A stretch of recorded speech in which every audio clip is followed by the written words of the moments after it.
RCN. Le son de la différence.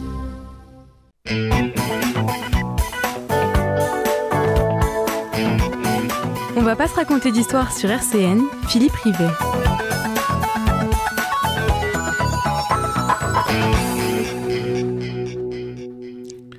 Bonjour à toutes et à tous. Nous sommes ensemble pour 55 minutes de débat avec 3 invités, dont 2 ont maintenant leur ronde serviette autour de cette table.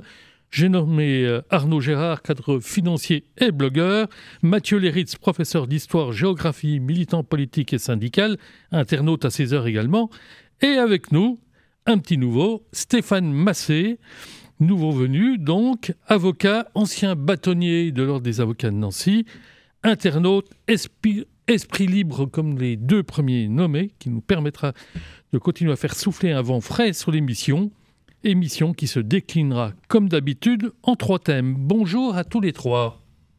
Bonjour. On va pas se raconter d'histoire sur RCN, le débat.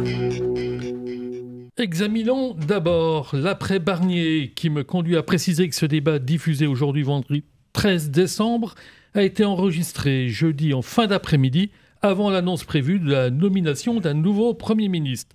Sous 48 heures, avait promis mardi le président, ne réitérant pas cependant sa promesse en Conseil des ministres ce mercredi. Mais au-delà de la personnalité qui succédera à Michel Barnier à Matignon, c'est bien toute la vie politique, ses acteurs, le régime de la 5e, qui sont fortement mis à l'épreuve depuis la dissolution surprise au soir des Européennes en juin dernier. Michel Barnier, que l'on pouvait sentir davantage menacé par une grave crise sociale qu'un vote de motion de censure, ce qui est tout à fait exceptionnel, puisque ça ne s'est pas produit depuis 1962, tout simplement parce que le RN a joint ses votes à la motion présentée par le NFP. Ça ouvre donc une période d'incertitude, voire d'angoisse, dans un contexte marqué par le rejet de la politique par plus de 8 Français sur 10. Rien ne dit que la nomination d'un nouveau Premier ministre, après 3 nominations en 2 ans, permettra de sortir dans la situation de blocage dans laquelle s'enfonçait le pays. Noël au tison, selon l'adage bien connu, mais pour remuer la braise ou faire tomber les cendres, je vous pose d'emblée la question. Arnaud Gérard. Oui, c'est vrai qu'on est dans une situation qui est inédite, vous l'avez rappelé avec la censure, la 2e de la 5e République. Après, quand on regarde effectivement les causes de cette censure, il y en a de multiples. Il y a des causes cachées, il y a des causes qui datent du mois de juillet dernier. La cause immédiate, c'est celle du budget. C'est ce qui a été indiqué d'ailleurs par Marine Le Pen dans son vote, un budget inimaginable depuis, je crois, 40 ans, elle a dû dire, alors qu'on avait un budget qui commençait seulement à se construire après beaucoup de difficultés, et finalement un budget qui présentait quand même 2 atouts essentiels. Le premier, c'est qu'il permettait de boucler cette question qui est très importante au niveau du Parlement, bouclé pour l'année 2025. Et finalement, c'était un budget un peu de compromis, puisqu'on avait à la fois des mesures qui étaient certes de rigueur par rapport aux problèmes budgétaires, mais aussi avec véritablement un volet social, que ce soit sur la question de l'indexation la désindexation des retraites, ou que ce soit au niveau de la taxation des super profits ou des taxations exceptionnelles. Vous évoquiez aussi les causes cachées. Quelles sont-elles selon vous ? Alors, les causes cachées, ce sont celles qui ont été évoquées entre autres par François Hollande, nouveau député, qui a rappelé son argument qui est celui du NFP, de dire que le gouvernement Barnier n'était pas légitime, que de toute façon il fallait sortir de cette situation et la clarifier. Je ne suis pas sûr qu'on en soit là aujourd'hui. Stéphane Massé, vous partagez ce point de vue ?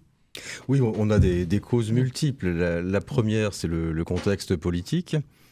On a très bien vu que ce soit le nouveau Front populaire ou le Rassemblement national, il y avait quand même un rêve à un moment ou à un autre de renverser ce gouvernement.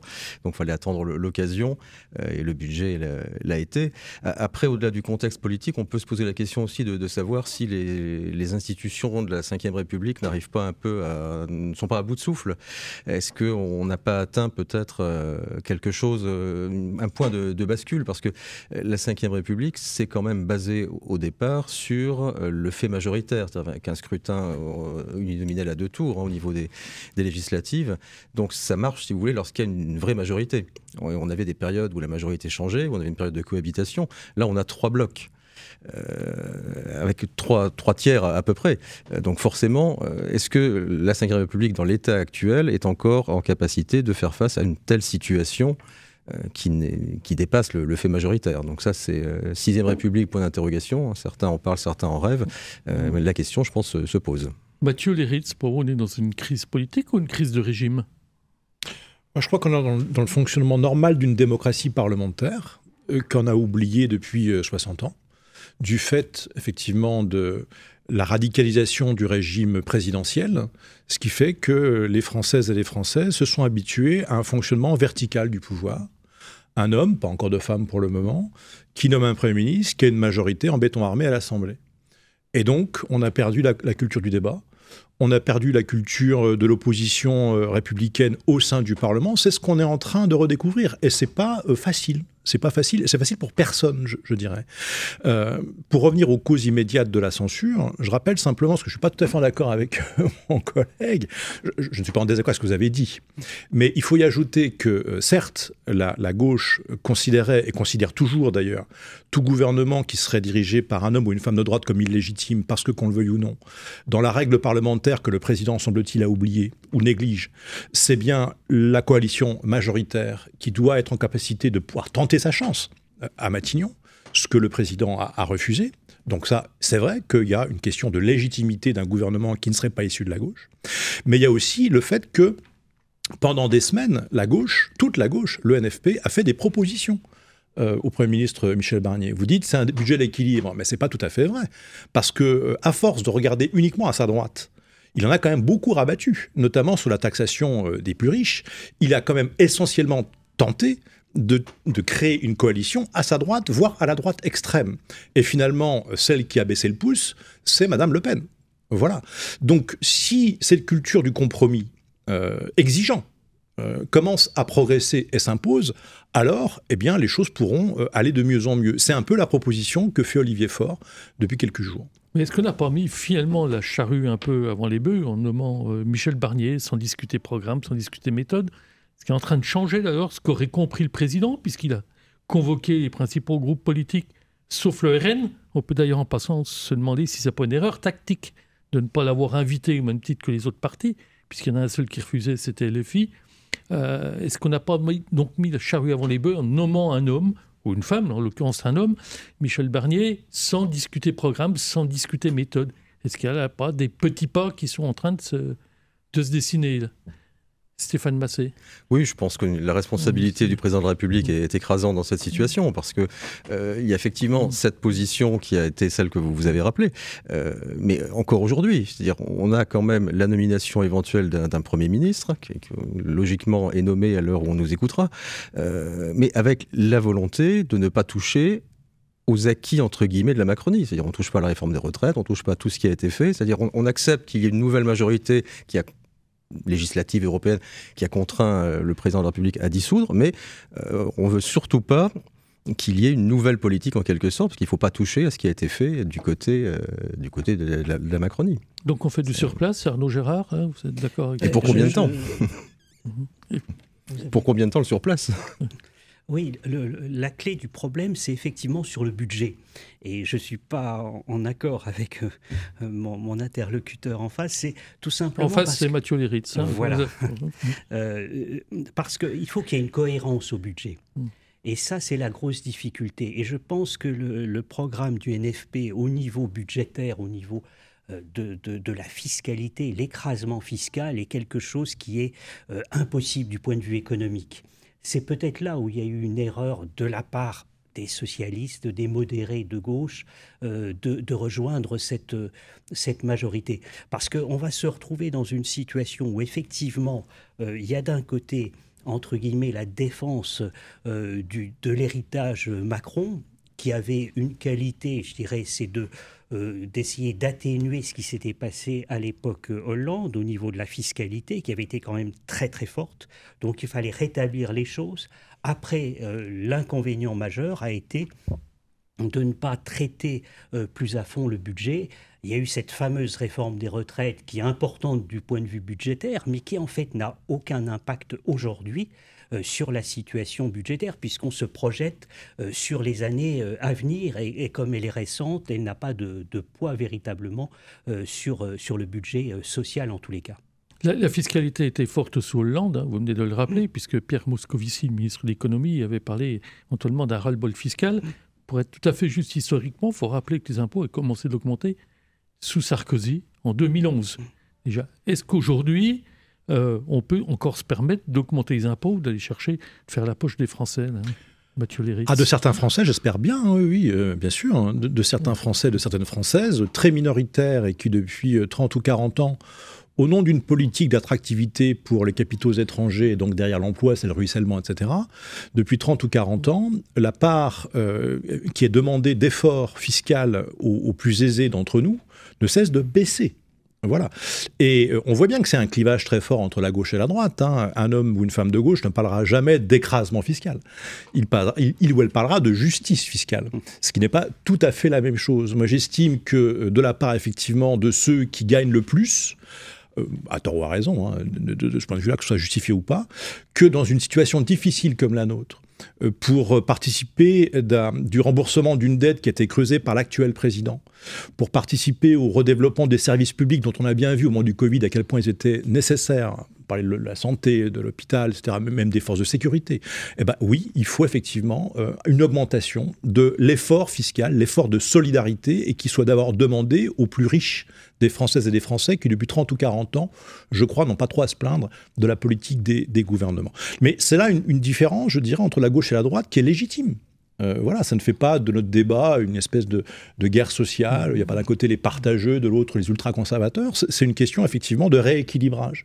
Et le président Macron a ses convictions, je les respecte, ce ne sont pas les miennes.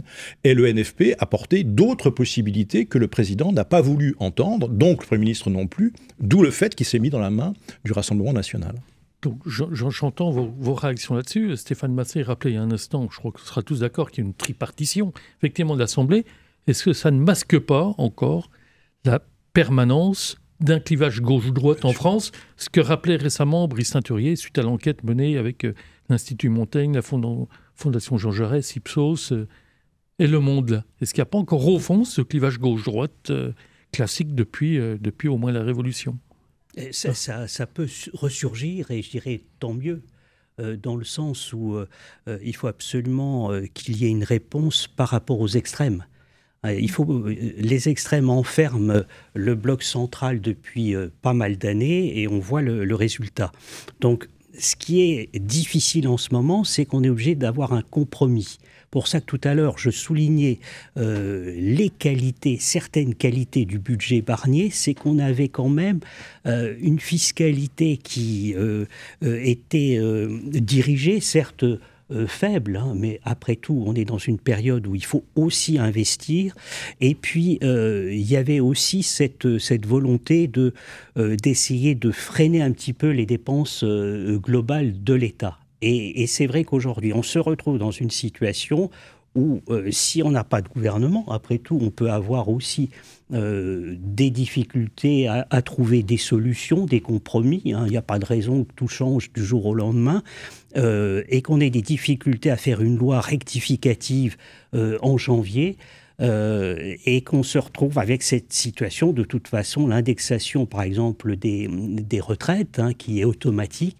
Je pense que c'est un mauvais signal. C'était un bon signal de faire cette désindexation parce qu'on avait aussi un problème par rapport à la jeunesse. Et on voit bien les écarts qui se creusent entre les plus anciens et les plus jeunes. Et ça, il fallait rectifier, même momentanément. Mais on ne sait pas où on va. Donc finalement, là, vous vous appelez, si je vous ai bien compris, Mathieu Léritz, à rétablir aussi le clivage gauche-droite. Est-ce que le clivage gauche-droite, aujourd'hui, a la même signification maintenant qu'il pouvait y avoir il y a 100 ans? On voit qu'il y a certaines lignes qui ont bougé quand même. Pas tellement. Pas tellement. Il y a aujourd'hui, me semble-t-il, un accord général sur la forme du régime politique et le rapport aussi à la laïcité, ce qui fondait la différence entre la droite et la gauche. Mais il y a un siècle déjà, il y avait toute la question de la répartition des richesses produites. Et là, on voit bien qu'on est en plein débat actuel. Donc, vous savez bien ce qu'on dit sur celles qui estiment qu'il n'y a pas de différence entre la gauche et la droite. Vous savez bien ce que disait le philosophe Alain. Hein, celui ou celle qui dit ça, vous pouvez être sûr qu'il est de droite, effectivement. La gauche, elle, pense qu'il y a des clivages et qui sont naturels. Le débat fait vivre la démocratie. Ça ne veut pas dire qu'on veut la destruction de l'adversaire, même de leurs idées. Mais on estime que tout ça doit être arbitré par le vote, par le débat démocratique. Et oui, nous, à gauche, nous ne pensons pas comme les gens de droite. Et c'est très bien comme ça. J'ai hésité à vous poser la question. J'ai peur de passer pour quelqu'un d'hors sol, Stéphane Massé, quand on voit qu'il y a 8 Français sur 10 qui rejettent la politique aujourd'hui. Les hommes politiques. C'est pas et les hommes politiques. Je pense que c'est plus un rejet de la classe politique que de la politique en elle-même. Vous citiez le philosophe Alain, on avait aussi François Mitterrand qui disait le centre n'est ni de gauche ni de gauche. Hein, ça, c'est clair. Donc on a ce clivage, je pense, qui existe toujours parce que ça tient des racines profondes. Il a été mis entre parenthèses, je pense, ce clivage, par la période macroniste, entre guillemets, en même temps, ni de gauche ni de droite, ou est de gauche et de droite, le nouveau monde, enfin bref, tout ce qu'on nous a vendu, on voit ce que ça a donné, et que ce clivage revient, parce qu'il a des bases qui concernent la levée de l'impôt, effectivement, on a souvent demandé beaucoup d'efforts aux mêmes, avec des ajustements qui étaient nécessaires par l'attractivité, par etc., à des classes plus aisées, et puis la redistribution, parce qu'il y a une pression fiscale écrasante, c'est clair, hein, mais vous citiez la période Covid tout à l'heure. Mais au-delà de cette période Covid, on a quand même un délitement de tous les services publics, que ce soit l'éducation, que ce soit la justice, que ce soit la santé. On a l'état des urgences, l'état des tribunaux. Bref, on a l'impression parfois d'être, sans que ce soit péjoratif, un pays en voie de développement ou un pays du tiers-monde avec une situation qui n'est pas acceptable par rapport à ce qui quand même constitue la richesse du pays et cette levée de l'impôt. Donc le clivage, il existe toujours et peut-être qu'il sera mis un jour à nouveau dans la nouvelle période, sauf si, puisque le président de la République a dit que pendant 30 mois, il irait jusqu'au bout de son mandat et qu'il n'y aurait pas de nouvelle dissolution, sauf si on trouve un bidouillage, si vous permettez l'expression, pendant 30 mois où il ne se passera finalement rien, quoi, ou pas grand-chose. Donc, avant de passer au thème suivant, j'aurais une question pour Arnaud Gérard, mais citation pour citation, il me revient une citation de François Bayrou, là, dont le nom est cité pour Matignon, qui disait « Les centristes, c'est comme une brouette de grenouilles ». Donc je pense que ça s'imageait un peu comment ça peut fonctionner ou dysfonctionner. Et Arnaud Gérard, justement, on évoquait le consentement à l'impôt. En même temps, c'est qu'un endettement de 3 000 milliards. Comment se fait-il que nous soyons le pays le plus taxé globalement, même s'il peut y avoir des différences, hein, comme l'expliquait Mathieu Léritz, et en même temps le pays le plus endetté avec des services publics qui ne sont pas au top on a eu quand même, et ça c'est un point d'achoppement, hein, c'est la question de la retraite. Et c'est vrai qu'on a depuis des années et des années fait certaines réformes, mais des réformes qui étaient partielles et qui étaient sans doute injustes au niveau générationnel. Quand on regarde aujourd'hui, on a un système qui est un système de distribution. On voit bien que le problème démographique est là, que ce soit le vieillissement de la population ou en tous les cas une baisse de la démographie. On ne peut pas tenir dans ce système-là. Et c'est là où il y a une difficulté budgétaire importante, c'est que c'est le budget public qui finance tout ça depuis des années. Après, à la décharge quand même et je ferai la nuance, on a eu une crise sanitaire qui a été très coûteuse. On a eu aussi antérieurement une crise de la dette souveraine en 2011. On a eu un certain nombre d'événements, si on remonte encore plus loin, en 2008, du système bancaire européen qui ont coûté très cher au budget. En particulier, on s'est retrouvé dans des situations où on avait déjà un endettement important et ça s'est accumulé. Donc c'est vrai qu'aujourd'hui, c'est compliqué. Là où il faudrait trouver quand même une solution, c'est un consensus aujourd'hui par rapport au budget, avec sans aucun doute un signal de frein.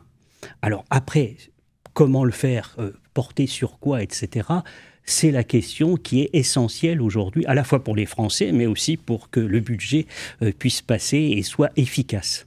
Je pense qu'on aura l'occasion de revenir sur les retraites, sur le budget le mois prochain. On va passer au second thème. 11h midi sur RCN, on va pas se raconter d'histoire. Philippe Rivet. On va rester dans un climat de crise, bien sûr, vous l'avez compris, crise économique, sociale, agricole, donc qui n'est pas sans lien avec le premier thème abordé.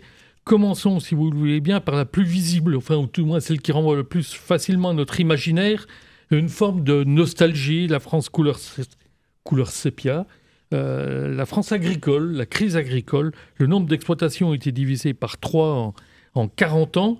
Les vraies raisons sont sans doute à regarder de près. Les revenus agricoles sont inégaux et fragiles. Et la finalisation de l'accord du Mercosur par Mme von der Leyen a profité de la crise politique française.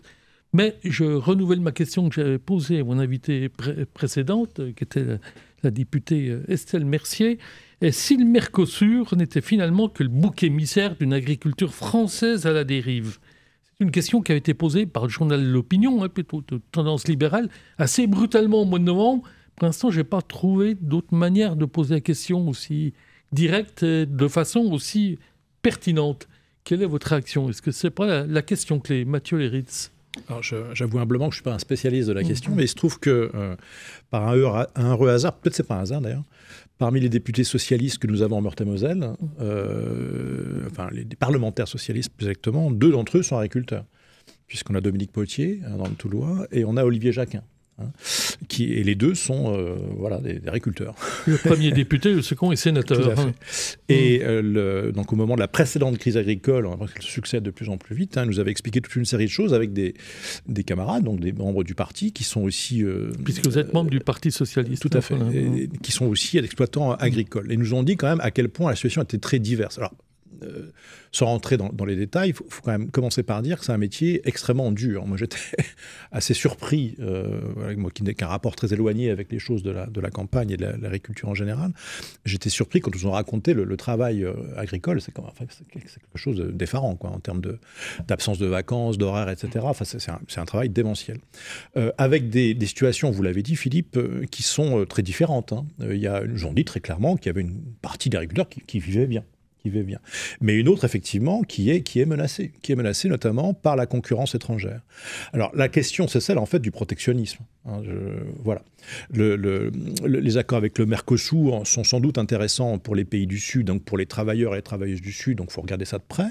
Mais en même temps, si j'ose dire, si c'est pour organiser effectivement l'abandon de pans entiers de l'économie et de l'agriculture, mais pas seulement, dans les pays européens, il ne faut pas se plaindre après qu'effectivement, il y ait une méfiance vis-à-vis de l'étranger en général, la tentation du repli, bref, le vote nationaliste. Moi, j'ai toujours pensé que le libre-échange échevelé, qui a profité effectivement à toute une partie de la population, dans laquelle je peux être d'ailleurs, le fait de pouvoir voyager, etc., de pouvoir acheter des produits pas chers, etc., ça s'était fait quand même au prix de centaines de milliers d'emplois industriels, notamment, supprimés, effectivement, par les délocalisations. Donc, nous, au Parti socialiste, on n'est pas pour le protectionnisme, pour l'autarcie ou je ne sais quoi, mais on est quand même pour regarder les choses à l'échelon européen et dire que, oui, il y a des moments, il y a des secteurs qui peuvent être fragiles, voilà, et donc il faut protéger, par des tarifs douaniers. Donc, nous, et je, en tout cas, suis plutôt favorable à ce que cet accord du Mercosur ne soit pas ratifié. Et c'est une des rares fois où je serais plutôt d'accord avec la position, d'ailleurs, du président de la République. Parce qu'on a toute une série d'agriculteurs qui ne supporteront pas cette concurrence. Et on sait bien le rapport très charnel, très historique de la population française au monde agricole, qui ne pèse plus grand-chose, on le sait bien. Mais symboliquement, c'est vrai que la France reste un pays terrien. C'est peut-être un peu bête de dire ça, mais c'est vrai. Et donc, nous avons tout intérêt, je crois, pour des raisons historiques, politiques, économiques, sociales, à protéger nos agriculteurs et nos agricultrices. Et pourtant, d'après certains analystes, le Mercosur nous porterait que sur 2% des échanges agricoles, et concernerait la France que pour 2%. Arnaud Gérard, vous qui êtes le financier, j'allais dire, de l'équipe, qui avait un regard plus, je ne vais pas dire plus indulgent, plus bienveillant sur le libre-échange. Est-ce que vous pensez qu'il faut effectivement fermer les frontières ou si pour restaurer l'agriculture française, ou si vous pensez qu'elle doit participer selon un certain nombre d'accords et de régulations à l'économie mondiale? Je vais vous étonner parce que je rejoins une partie de ce qui a été dit. Effectivement, on est dans... Il y a deux choses. La première chose, c'est que le Mercosur aujourd'hui ne s'applique pas. Donc, ce n'est pas là la cause du problème. C'est une anticipation. Il y a un côté psychologique, mais sans que le terme soit négatif. On a effectivement au niveau européen, et là on le voit dans d'autres domaines, on pourrait remplacer le mot agriculture par automobile, on a une ouverture qui a été faite tout à fait énorme, alors que on n'avait pas les contreparties, alors que le monde a changé très brutalement, sans doute un petit peu avant la crise sanitaire, en tous les cas très clairement aujourd'hui on le voit avec l'attitude américaine ou l'attitude chinoise. Alors c'est vrai que sur l'agriculture, il y a aussi des causes qui sont beaucoup plus anciennes, avec à la fois la perte de toutes les activités de production. Tout le monde se souvient, il y a 20 ans, 30 ans, les coopératives qui faisaient de la production. Tout ça a été transformé, tout ça a été absorbé, peut-être à tort par, je dirais, les associés de l'époque, mais ça a créé des groupes qui se sont éloignés considérablement du vrai monde agricole et des vrais besoins. Alors, on a en plus de ça, et là ce sera peut-être la touche juste économique, c'est qu'on a eu aussi un phénomène sur les dernières années d'inflation des prix alimentaires qui a sans aucun doute bouleversé aussi les données, sans doute peu de répercussions sur le producteur, mais beaucoup plus dans les étages en aval, que ce soit l'industrie ou que ce soit la distribution. On peut rappeler justement que les producteurs sont actuellement en négociation avec les distributeurs et que c'est toujours très compliqué. C'est sur décembre-janvier. Stéphane Massé, l'agriculture n'existe plus. En vous posant cette question, je regardais mes notes. J'avais retrouvé un livre d'Henri Mandras en 1967, un livre qui avait fait l'effet du monde parce que le titre était assez clair, « La fin des paysans ». La situation n'est pas simple. S'il y avait une solution miracle, on le saurait. Le Mercosur est une catastrophe pour le monde agricole français. Ce sont les agriculteurs eux-mêmes qui le disent, qui sont quand même les principaux concernés, qui savent de quoi ils parlent. Alors, le président de la République se bat pour bloquer cet accord, d'où son voyage en Pologne. Mais il faut rappeler qu'en 2019, je crois, c'est-à-dire il y a peu, puisque ça se négociait depuis 25 ans, il était totalement favorable et il nous vantait, entre guillemets, cet accord, qui devait être une merveille pour tout le monde agricole. Alors, comme vous l'avez rappelé, est-ce que c'est l'arbre qui cache la forêt? Oui, peut-être, parce que sans le Mercosur, la situation est déjà quand même assez complexe, voire dramatique pour certains agriculteurs. Du fait aussi, peut-être, alors vous parliez de 1967, du fait de l'accroissement aussi des normes européennes, qui sont quand même très contraignantes pour les agriculteurs, quel que soit le domaine d'activité, sans qu'il y ait, parce qu'on dira, mais il y a quand même des subventions, sans qu'il y ait une compensation, je dirais, intégrale ou parfois intelligente par le versement notamment de la politique agricole commune, des subventions. Mais on a quand même un accroissement des normes, des difficultés pour les agriculteurs, et le Mercosur serait une catastrophe supplémentaire. Alors on semble découvrir aujourd'hui que c'est quelque chose qui n'est pas bien, entre guillemets, mais ça fait quand même encore une fois 25 ans qu'on négocie cet accord, et encore une fois, il y a quelques années, on nous vantait cet accord comme étant quelque chose de merveilleux pour les agriculteurs français. On s'aperçoit que manifestement, ce n'est pas le cas. On sent découvrir aujourd'hui qu'il y a plusieurs agricultures, en fait, qu'il y a une différence très nette entre le paysan lorrain ou le piémont vosgien, qui est plutôt dans la polyculture, et les céréaliers ou les très grands producteurs, qui bénéficient d'ailleurs de subventions à l'hectare par Bruxelles. L'industrie agroalimentaire, effectivement, oui. C'est autre chose. Donc là, est-ce qu'il n'y a pas quelque chose à travailler au sein des producteurs, de l'économie agricole, là, tout d'abord?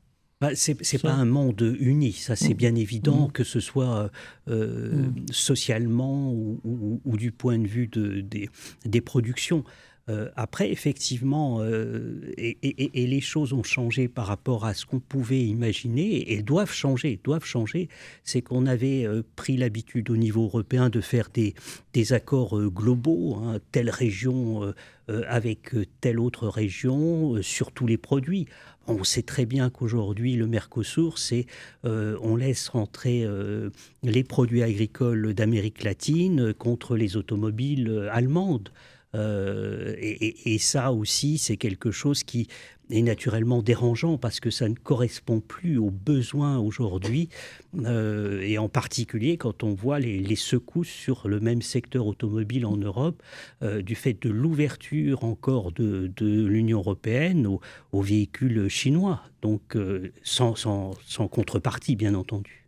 Stéphane Massé. Juste peut-être une précision sur l'aspect politique justement européen et la place et le poids de la France dans l'Union européenne. Parce qu'il y a encore quelques années, si la France était opposée à un tel accord, c'était quand même plus difficile. Aujourd'hui, on a une position française qui est à peu près unanime contre cet accord, et ça n'a pas empêché Mme von der Leyen de courir signer l'accord, faisant fi en quelque sorte de la position. Elle a finalisé l'accord, il n'est pas complètement signé. Mais voilà, elle est quand même partie. Alors, il y a quelques années, si la France était opposée, bon, c'est que l'Allemagne est favorable par rapport à l'industrie automobile notamment, mais quel est le poids de la France, je dirais, dans ces négociations? Justement, vous nous offrez, Arnaud Gérard, Stéphane Massé, la transition toute trouvée sur l'autre crise économique, sociale, avec les plans sociaux en cascade, notamment dans l'automobile. On va parler de Valeo, de Michelin, mais on va parler aussi d'Airbus, d'Auchan, du Coq Sportif, de Vancorex, qui est la chimie, d'ArcelorMittal, notamment à Reims, mais ArcelorMittal, c'est un nom qui parle quand même en Lorraine, avec une vague de défaillances d'entreprises, 65 000 procédures collectives actuellement contre 55 000 en rodage, c'est-à-dire en étiage annuel, à peu près, avec tout ce cortège de petites entreprises qui passent souvent sous les radars de l'actualité nationale, voire régionale, comme par exemple, j'ai retenu la vitrerie Flabeg dans le Bas-Rhin, que je ne connaissais pas, mais je l'ai découvert dans un article, qui fabriquait des miroirs pour l'automobile et qui était sacrifiée par sa maison mère allemande, et ce qui a entraîné la suppression de son emploi. Ils ont été mis déjà en redressement, puis en liquidation judiciaire. Ils viennent de fermer leurs portes. À fin octobre, 160 000 emplois étaient menacés par une procédure collective. La CGT a avancé le chiffre aujourd'hui de 200 000. CGT qui appelait à manifester ce jeudi avec la FSU. Les syndicats tirent en effet la signal d'alarme. 3 000 suppressions d'emplois annoncées dans la métallurgie selon la CFDT. La CGT a relevé 286 plans de suppression d'emplois depuis 2023. Et dernier chiffre, selon la Fédération patronale du bâtiment, 40 000 à 60 000 emplois seraient menacés. Et Éric Heyer, l'un des analystes de l'Office français de l'économie, l'OFCE, imaginait le chômage, redoutait que le chômage ne dépasse le cap des 8%, alors qu'il est à 7,4, je crois, aujourd'hui. Y a-t-il encore des raisons d'espérer ? Stéphane Massé. Je trouve que la situation est très inquiétante, avec un risque de retour du chômage de masse, effectivement. On a l'impression de revivre un peu la désindustrialisation, de revivre les années 80 avec la sidérurgie, quoi. Alors, est-ce que c'est une phase transitoire? Est-ce que c'est nécessaire? Est-ce que c'est l'évolution? On a d'autres problématiques sur l'intelligence artificielle, sur pas mal de points, en se disant, bon, la société évolue, les métiers doivent évoluer, etc. Mais en attendant, on a une période transitoire qui est catastrophique et qui risque d'aboutir effectivement à des pertes d'emplois. Les dépôts de bilan se multiplient. Vous avez cité tout un tas d'entreprises et pas des moindres qui sont en difficulté et qui vont mettre certainement la clé sous la porte. Et en attendant, que fait-on des gens si vous me permettez l'expression, qu'on laisse sur le carreau, quoi. Avec les conséquences politiques aussi que ça peut donner par rapport au vote qu'on appelle extrême. Arnaud Gérard. Oui, c'est effectivement. Alors quand on regarde du point de vue économique, on voit bien deux choses. La première chose, c'est que c'est assez concentré sur deux secteurs essentiels, construction, logement, et automobile. Et là, on voit la raison, c'est la hausse des taux d'intérêt depuis 2022 qui a été très brutale. Le ralentissement dans les transactions immobilières, dans les projets de construction nouvelles et aussi sur l'achat d'automobiles. Sachant que sur l'automobile, on ne sait pas si, je ne sais pas si vous savez ce qu'il faut acheter comme voiture thermique, électrique ou hybride, etc. Donc il y a quand même toutes ces difficultés qui submergent, je dirais, une économie française qui était déjà très fragilisée avant, en particulier dans la sous-traitance automobile sur les dernières années. Alors, les raisons d'espérer, je dirais, il faut espérer une stabilisation au niveau politique, c'est très important. C'est pour ça que sur la censure, on peut faire le lien par rapport aux populations qui sont directement touchées par ces crises sociales. On se rend compte que le raisonnement un petit peu paradoxal, c'est de se dire tous pourris. C'est un peu ça qui revient en force. Après, le deuxième espoir, c'est qu'on ait quand même une stabilisation et des baisses de taux d'intérêt. La BCE a baissé aujourd'hui ses taux d'intérêt. Ça reste quand même très faible par rapport aux besoins de l'économie européenne qui est en très très fort ralentissement. Alors il y a la France, mais l'Allemagne aussi est confrontée à des difficultés puisque les deux pivots de son activité économique industrielle, l'automobile et la chimie. Mathieu Léris, est-ce que c'est la faute, est-ce que c'est une question politique? Est-ce que finalement le choc de l'offre n'a pas fonctionné? Vous connaissez la formule de nos parents, tout est politique, à commencer par l'économie. Au-delà de la boutade, je ne prétends pas maîtriser ces questions-là. Je suis frappé par la brutalité du phénomène. Effectivement, Sophie Binet, la secrétaire générale de la CGT, parle de 200 000 emplois, vous l'avez rappelé, Philippe, dans toute une série de domaines. Ce que je crains quand même, comme observateur non averti, c'est quand même deux phénomènes. L'un dont mon collègue a parlé, c'est-à-dire l'offensive incroyable de la Chine dans certains secteurs industriels, notamment l'automobile. Et là, mais pas seulement. Et là, si l'Europe ne se protège pas, c'est la catastrophe. Voilà. Est-ce que c'est pas seulement une offensive commerciale? Est-ce que les Chinois n'ont pas été, je vais dire, préfigurateurs ou ont été capables de faire, de s'émanciper, de se mettre largement en avance sur les autres? Les Chinois sont tout sauf des libéraux. C'est-à-dire qu'ils subventionnent massivement leurs exportations. Les banques sont nationales, le crédit est national. Alors, on peut condamner le régime, il faut le condamner, mais du point de vue de l'interventionnisme dans l'économie, on est vraiment dans un régime qui allie avec une redoutable efficacité le capitalisme le plus sauvage et l'intervention de l'État la plus efficace, en tout cas pour le moment, même si c'est un peu un château de cartes sans doute, mais bon, bref. En tout cas, on a la preuve qu'une économie qui est vraiment encadrée par l'État peut être performante, y compris dans la recherche d'ailleurs, parce que c'est pas simplement. Donc ça, c'est un premier point. Et puis le deuxième point, alors, encore une fois, je ne suis pas un spécialiste, mais pour alimenter mes cours, il faut bien que je lise un peu. Et je lisais que le pire était peut-être à venir au niveau des États-Unis. Parce qu'on assisterait à une tentation aujourd'hui de la part des capitalistes européens d'une vague de délocalisation des entreprises industrielles vers les États-Unis. Pour deux raisons. D'une part, une politique fiscale qui sera encore plus favorable aux entreprises avec M. Trump.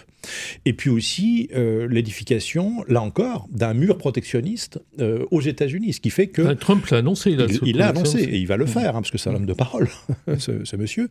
Et donc, effectivement, si vous ne produisez pas en tant que compagnie étrangère sur le sol américain, vous ne pourrez plus vendre. Et donc, il y a cette idée que les investissements, en fait, existent, mais ils vont être dirigés vers le territoire américain. Et donc là, il y a un effet d'étau, si vous voulez, qui est assez inquiétant. Donc là, la réponse, alors pour le coup, elle ne peut pas être française. Elle doit être européenne. Et si chacun tire de son côté, on n'y arrivera pas. Et la présidente donc, de la Commission européenne, elle n'est pas allemande, elle est européenne. Elle devrait effectivement faire des propositions d'intérêt général européen et pas qui servent essentiellement les intérêts de son pays, ce qui n'est pas toujours l'impression qu'elle donne en ce moment. Stéphane Massey. Vous disiez la Chine, ils sont tous sauf des libéraux, effectivement, mais je pensais, comme vous, aux États-Unis. Je veux dire, America First. Hein. Je veux dire, on a quand même un protectionnisme qui se développe dans beaucoup de pays, que ce soit la Chine, que ce soit les pays émergents aussi, avec ce qu'ils peuvent faire, et puis les États-Unis. On a l'impression que tout le monde se protège, sauf l'Europe, sauf la France. Mais alors, c'est vrai que lorsqu'on dit ça, on nous dit « Ah, mais bon, c'est une théorie du Rassemblement national. » Non. Non, c'est pas. Faut sortir aussi de ces questions-là, parce qu'on a effectivement, c'est à l'échelon européen que ça doit se jouer. On a l'impression que la Commission européenne, notamment, effectivement, va défendre certains pays. Madame von der Leyen semble plus ambassadrice de l'Allemagne que de l'Europe dans son intégralité. On va revenir sur l'Europe et l'agriculture. L'Europe subventionne largement l'agriculture. On entend souvent des agriculteurs depuis des années dire qu'ils préféreraient vivre de leurs revenus que de subventions. On entend aussi des chefs d'entreprise en disant finalement, largement subventionnés, on préférait vivre de nos revenus, de nos produits, de nos investissements. Est-ce qu'il n'y a pas là un problème de fond sur l'agriculture, sur l'économie de façon générale, même si on n'est pas dans une économie administrée, hein, on est plutôt dans une économie libérale. J'ai retenu une suggestion de François Omril, qui est le patron de la CGC, qui n'est pas un syndicat gauchisant, et qui disait finalement, il disait ça tout récemment, plutôt que de subventionner, pourquoi ne pas mettre des taxes aux frontières ? Oui, le gros problème de l'Europe, c'est cette évolution. On est encore sur des schémas qui sont dépassés aujourd'hui. On a eu une accélération de l'histoire depuis la crise sanitaire. Aux États-Unis, il y a effectivement, je dirais, protectionnisme, mais il y a aussi déglobalisation de l'économie. Les États-Unis, le plan Biden a été et restera quelque chose de marquant pour l'économie américaine parce qu'on a eu des investissements considérables sur le sol américain dans tous les domaines.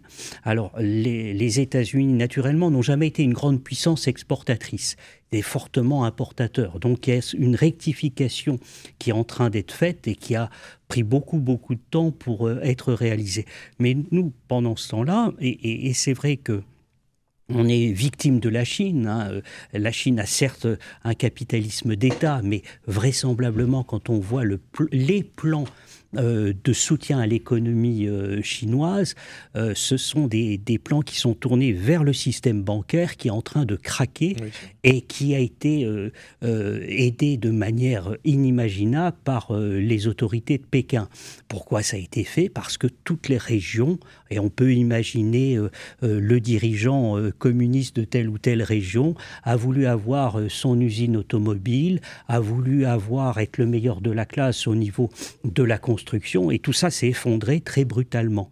Donc on n'a pas pris la mesure, et quand on regarde même les process au niveau européen, quand on veut ajuster, quand on veut mettre en place des taxes aux frontières, ça met un temps incroyable. L'histoire à nouveau des panneaux solaires, ça fait quand même 2 ou 3 fois que l'industrie européenne est écrasée par les panneaux solaires chinois, alors que l'Europe s'affirme comme un leader de la transition énergétique. Et là encore récemment, on a fait comme ça. Et c'est une remarque supplémentaire par rapport à ce qui a été dit. Oui, les États-Unis sont dans une position de force, mais les États-Unis n'ont pas les mêmes coûts énergétiques que nous, Européens. On peut regretter le nucléaire, on peut regretter le gaz russe, entre guillemets, ce qui n'est pas du tout mon cas. Mais en tous les cas, on est dans cette situation-là où il faut que l'Europe se réveille. Le rapport Draghi était quand même très important et il est passé à la trappe. On va passer maintenant au 3e thème. On pourra encore discuter et reprendre sans doute le sujet dans les émissions suivantes. On va passer là au 3e thème là, qui s'impose aujourd'hui. On va pas se raconter d'histoire sur RCN, le débat. Il nous reste 12 minutes d'émission et on ne pouvait pas ne pas aborder l'actualité internationale, notamment la Syrie après la chute en une dizaine de jours du régime sanguinaire de Bachar el-Assad. La France s'apprête à envoyer un émissaire à Damas pour tenté de rencontrer Ahmed al-Shara, alias Abou Mohamed al-Jouani, le nouvel homme fort de la Syrie. Vu de France, le renversement d'Assad est perçu comme une bonne nouvelle, tout le monde se l'accorde, à l'exception de ses ultimes soutiens, on pourrait citer le RN et Mariani, et éventuellement Mélenchon. Et c'est l'occasion de souligner que Assad était sans doute le pire dictateur sanguinaire, surnommé le boucher de Damas, durant 13 ans après avoir succédé à son père, qui ne passait pas non plus pour un grand démocrate. Ce régime est tombé en quelques jours. Est-ce que c'était un château de cartes après avoir été lâché par ses alliés russes et iraniens? C'est quand même assez sidérant qu'un régime qu'on disait aussi armé, aussi policier, et non pas policé, hein, policier, se soit effondré en quelques jours, là, Mathieu Léritz. Oui, c'est une fois de plus, on est surpris par la rapidité des événements. Enfin, voilà, personne n'avait rien vu venir. En tout cas, c'était pas moi, c'était pas mon cas. Sans doute parce qu'aussi l'actualité était ailleurs, hein, Palestine, Liban, etc. On savait que le régime était corrompu jusqu'à la moelle. On savait qu'il vivait sous perfusion militaire et policière de la Russie et de l'Iran. Quand on parle de corruption, je vous coupe, on parle même de narco-État. Oui, c'était un gangster. Le régime est un régime de gangsters, hein, très, très clairement, avec les méthodes des gangsters. Ce qui n'a pas toujours été le cas, hein, parce que le parti Baath, il se trouve que j'avais étudié la question dans le passé, ça a été quelque chose. Ça a été quelque chose d'important. C'était un mouvement socialiste, laïque, voilà, hein, puisque fondé par un musulman et par un chrétien, de Damas d'ailleurs, hein, dans les années 50, juste après la Deuxième Guerre mondiale. Et l'idée, c'était celui d'une unification du monde arabe.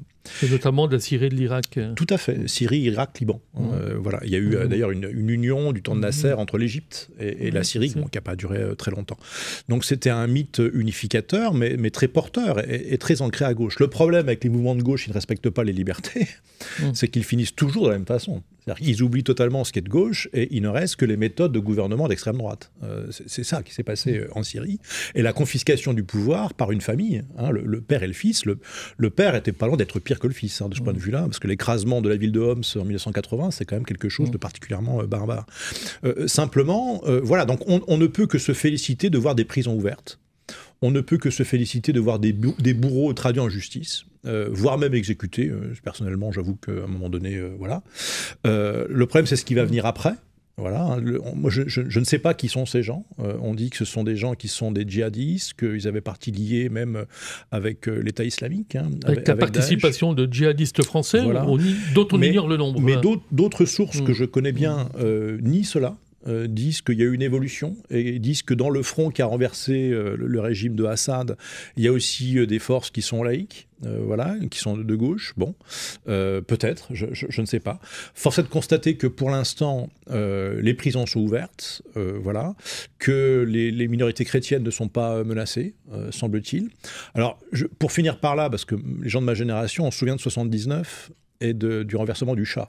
Hein, par les mollahs. Hein. Oui, par les mollahs, par Khomeini, que la France avait accueilli très généreusement pendant des années. On était quand même contents à gauche, parce que le Shah, c'était pro-américain, une dictature sanguinaire aussi. Bon, après, on s'est mordu les doigts. Donc, non pas qu'on regrette le Shah, mais le régime qui l'a remplacé est bien pire sous bien des aspects. Donc, on va voir, j'espère pour le peuple syrien vraiment, et pour toute la région, on peut rêver que va se constituer un pôle de stabilité démocratique à la turque, peut-être, je ne sais pas. Du reste, la Turquie, je crois, est tout à fait à la manœuvre. Hein. C'est tout ce qu'on peut espérer pour le peuple syrien, mais aussi pour toute la région. Stéphane Massé. Oui, on ne peut que se réjouir de la chute d'un dictateur, hein, de celui qui était appelé effectivement le boucher de Damas, et de l'ouverture des prisons.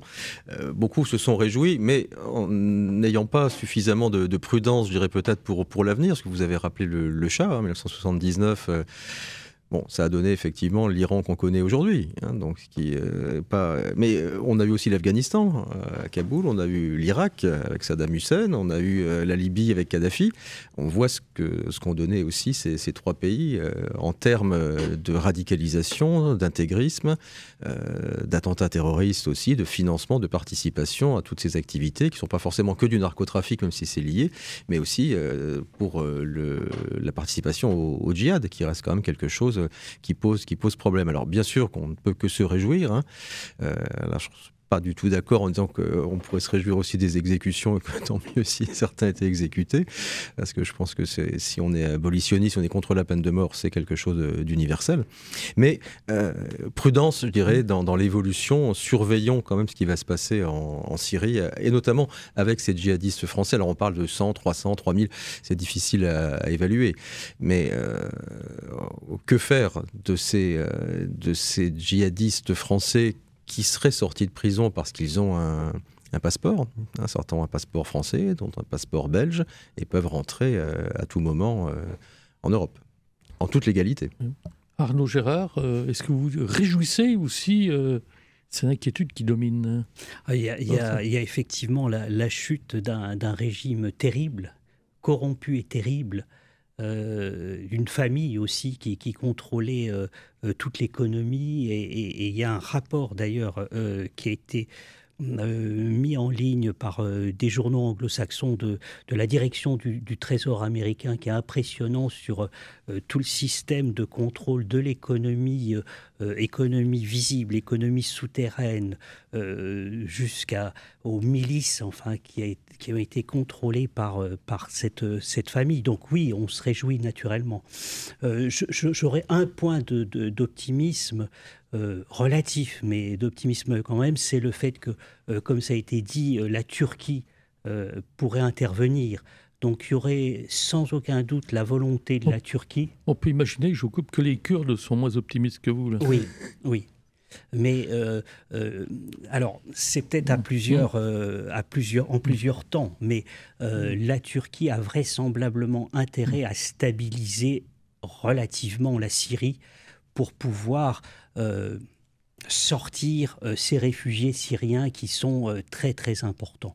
Donc ça peut être aussi une raison, et les Turcs, je dirais, ont aussi une réflexion qui est souvent à moyen long terme. Après, effectivement, on voit apparaître un énorme changement, la disparition vraisemblable du poids de l'Iran dans la région, après le Hezbollah, la Syrie, peut-être l'arrivée, et là je pense à Israël, d'un adversaire beaucoup plus redoutable, en l'occurrence la Turquie, avec d'autres alliés qui se rapprochent de la frontière. On va voir aussi ce qui peut advenir du Liban, tout proche, qui est naturellement dans une situation difficile. Donc c'est vrai qu'on va dans une situation compliquée. Il y a quelques petites lumières qui sont allumées, mais il y a beaucoup d'incertitudes. Oui, vous parlez du Liban. Il faut toujours rappeler qu'entre Beyrouth et Damas, je crois qu'il y a 80 km. Enfin, il y a moins de 100 km. Donc on est vraiment dans un mouchoir de poche. Est-ce qu'il n'y a pas un risque quand même en Syrie, on va attendre de voir comment se passent les choses, de guerre civile? J'ai pu noter quand même pour l'instant qu'il y avait une sorte de partition avec les islamistes du TCS qui contrôlaient pour l'essentiel le centre de la Syrie, et la capitale, les Kurdes qui contrôlent l'Est, et les Alaouites, dont était issue la famille Assad, la côte. Ça, oui, apparemment, là où il y a eu les plus fortes tensions, c'est dans cette région de la côte, où se trouvent d'ailleurs, je crois, les deux bases russes qui sont, paraît-il, vides pour le moment, mais qui pourraient accueillir à nouveau les militaires russes si les choses se passent bien entre le nouveau pouvoir et la Russie. Et au-delà, peut-être une dernière question avant qu'on aborde la note de lecture. Est-ce que vraiment la chute du régime Assad ne signe pas le premier échec fort de la Russie, là, actuellement, Mathieu Léritz? Incontestablement. Poutine était avec l'Iran le parrain numéro un, puisqu'il l'avait sauvé quand même au moment de la première révolution arabe. Donc on peut espérer que effectivement ça soit le début d'une série de revers qui incite le peuple russe à se débarrasser de sa propre dictature, puisque finalement, il faut quand même dire les choses telles qu'elles sont. On est dans une situation de régimes qui ne sont pas si différents. si on se souvient du sort des opposants politiques de M. Poutine. Il y a peut-être une différence de cruauté dans le raffinement, etc., dans le nombre, mais ce sont des régimes qui sont des régimes mafieux, qui sont des régimes criminels, et qui sont des régimes qui tiennent leur peuple sous la botte. Donc si ça peut être l'annonce d'une série de revers qui affaiblissent le régime de M. Poutine, eh bien bravo aux révolutionnaires syriens. Stéphane Massé, là. Oui, 3 observations très, très, très rapides. La Russie, effectivement, est sur un autre front actuellement. Ça, c'est clair. Sur la Syrie, il y a toujours un risque d'embrasement, peut-être de guerre civile. On ne peut pas se réjouir, je dirais, béatement de la situation actuelle. C'est une bonne chose, effectivement, que le boucher de Damas ait chuté. Souvenons-nous aussi du printemps arabe. On a eu beaucoup d'espoir. On a vu aussi ce que ça a pu donner. Et puis, la troisième observation, vous disiez que la Turquie pourrait intervenir. En tout cas, un État qui est déjà intervenu très récemment, c'est Israël. C'est un peu le rouleau compresseur actuellement. Oui, sur la partie Golan, qui sont en train de effectivement bombarder toutes les installations militaires syriennes. Nous allons mettre un point final dans quelques instants à cette émission, mais je vais faire un rapide tour de table sur la note de lecture. RCN, on va pas se raconter d'histoire. Philippe Rivet. Très rapidement, là, Mathieu Léritz, quel est votre coup de cœur? J'ai pris un classique, j'espère qu'il va devenir un classique. C'est une biographie de Jean Jaurès, qui est sortie il y a 1 ou 2 mois par un historien qui est encore relativement jeune. Il y a une nouvelle génération d'historiens du socialisme très intéressante qui s'appelle Jean-Numa Ducange et qui a la particularité d'être germanophone. Et donc, il travaille sur les sources allemandes du socialisme. Et on sait que Jaurès était un grand spécialiste de la philosophie allemande.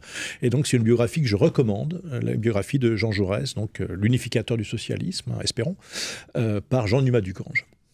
Stéphane Massé. Une nouveauté d'un grand philosophe homme de gauche ou ex-homme de gauche, Alain Finkielkraut, sur la modernité à contre-courant. En fait, c'est intéressant parce que c'est une espèce de compilation de cet ouvrage qu'il a publié, de grands entretiens qu'il a pu avoir avec des grandes plumes de la presse écrite. Arnaud Gérard. Alors moi, je vais sortir complètement des sujets pour vous parler d'un tout petit livre qui est sorti l'année dernière de Piero Calamandrei. C'est un juriste italien qui a été un des leaders du mouvement antifasciste et qui a écrit beaucoup d'ouvrages, dont ce petit exemplaire qui s'appelle « Rencontre avec Piero de la Francesca ». C'est un livre magnifique pour les fêtes de Noël, bien entendu, mais c'est aussi sur toute l'âme italienne, même l'histoire par rapport à une œuvre. J'ai trouvé ça très très beau, c'est un magnifique petit livre d'art.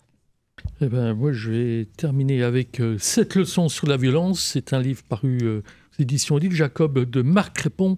Marc Crépon, c'est un philosophe dont la parole est rare sur les plateau télé, c'est le contraire d'un tautologue, et il écrit d'une façon extrêmement claire, extrêmement concise, précise, et il parle aussi bien donc de la violence d'État, la violence légitime de l'État, ça peut être tout un débat, que de la violence aussi qui émerge de l'actualité judiciaire. Bon, il n'évoque pas directement le procès de Mazan, mais toute la violence intime, et c'est un petit livre qui fait... 200, un peu plus de 200 pages, qui se lit vraiment de façon tout à fait claire, qui est assez admirable, qui est sorti il y a quelques mois. Merci de votre écoute. La prochaine émission, ce sera vendredi prochain. Je recevrai le sociologue Thibaut Bezosi, qui a, pour évoquer les sans-abri, il vient de publier un livre d'entretien réalisé avec un sans-abri nancéien.